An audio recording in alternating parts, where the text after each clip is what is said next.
Just as we began planning for a new life together, tragedy arrived, without knocking. My husband had been preparing to move to the United States to join us. He had started working again, saving, praying, hoping. He had changed. He had truly become the man I needed. But life had its own plans. On the day before his visa interview, he was involved in a fatal car accident. A drunk driver ran a red light and hit his car with full force. The news broke me in a way I cannot describe. I screamed until my voice gave out. I could not breathe. I could not move. The man who once destroyed me had become the man I forgave, the man who tried to rebuild what he broke. And just when we were about to begin again, an accident. He was put in a wheelchair. But even in this pain, I did not break. Today, I raise my child with strength I never knew I had. I tell stories of a father who learned, who loved, and who tried to make things right. I teach forgiveness. I teach resilience. I look at my child and see proof that storms end, that life can begin again after loss, that peace is possible, even when love doesn't last forever. And as for me, I am not a victim. I'm not just a widow. I am not the woman who was left behind. I am the woman who stood, who stayed, and who survived. I am found. 3 years after the accident, several hospital appointments, several physio. He started walking and doing everything on his own. The owner of the company he worked for called him back to work with a lot of allowances.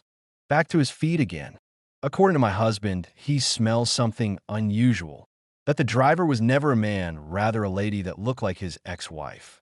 I never believed him, but he said, "I'll know what I have seen." Out of curiosity, I went round to all the stores closer to the accident or to look at their CCTV footages, and behold, Elle confirmed the driver to be my husband's ex-wife.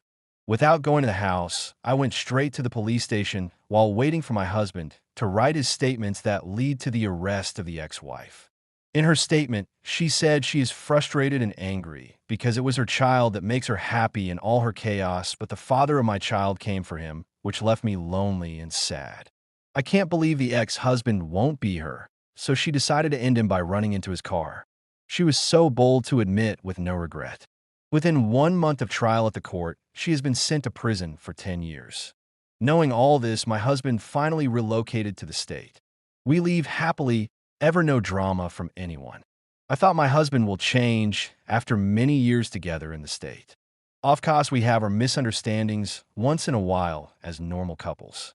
He treat me like a queen.lamb, enjoying every bit of it. I try my best to be a good wife. We are currently having 5 children. Yes, I forgive him because he has changed, no trace of cheating. On his phone, no password. In fact, his phone is mine, and there's nothing to hide. I asked him one day why he never put password on his phone. He replied, "Queen, I have nothing to hide from you. I have learned a lot from what happened to us because of my selfishness.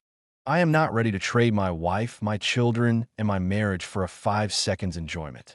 The peace of mind, my family, my priority." For this assurance from him, I felt like a young lady that just fall in love with a lot of butterflies in my stomach. I told him Elle forgave him because he has changed.